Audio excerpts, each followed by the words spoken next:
తెల్లారితే అయితారం ముక్క లేకుంటే చాలా మందికి ముద్ద దిగని దినం. పైసలు ఉన్నోళ్ళంటే మటన్ తెచ్చుకుంటారు. అమ్మో కిలో 900 అనుకునేటోళ్ళు తలకాయో బోటో తెస్తారు. లేదంటే సీదా చికెన్ సెంటర్కే, అదైతే జరంత అగ్గుంటదాయే. మళ్ళా తీరు వంటలు అండొచ్చు. ఏం తెచ్చుకోవాలనో ఎట్లా వండాలనో మాకు తెలుసు కానీ ముందు ముచ్చటైందో చెప్పు అంటురులే. చికెన్ లెగ్ పీసులు గోలిచ్చి తింటాం, కోడి తుణుకలు కాల్చుకొని కంకుతాం, ఎరైటీలు ఏడేడిగా గుమ్ముతాం అనేటోళ్ళు జర మంచిగినాలకి ముచ్చట. ఎట్లా అనుకొని తింటారో మీ ఇష్టం గాని సీయలు బగ్గు ఉడికినాకనే తినుండ్రి. ఏ ఆకలి అవుతుంది, బోకూర కొట్టుకోపోతుంది, ఎక్కువ ఉడికితే చికెన్ చితికిపోతుందని ఇచ్చిది పచ్చిది తినేరు. ఎందుకంటే పారం కొళ్ళల్లో పానాలు ఖరాబ్ చేసే బ్యాక్టీరియా మోపైంది. మళ్ళా మన కాడ కేరళలో కోడెరువు టెస్టులు చేస్తే బీమార్లు వచ్చే ఛాన్స్ ఉందని తేలిందట.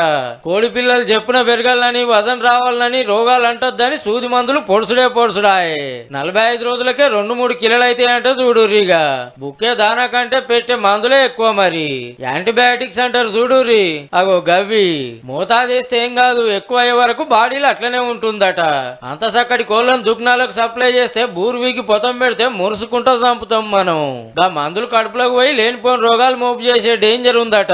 అట్లని చికెన్ తినకుంటూ ఉండలేము, ఊరి కోళ్ళు లేకపాయే మటన్ రేటు పెట్టలేము. అందుకే కోడి కూరని బగ్గుడికిస్తే 195 వాళ్ళు బ్యాక్టీరియా వస్తుందట.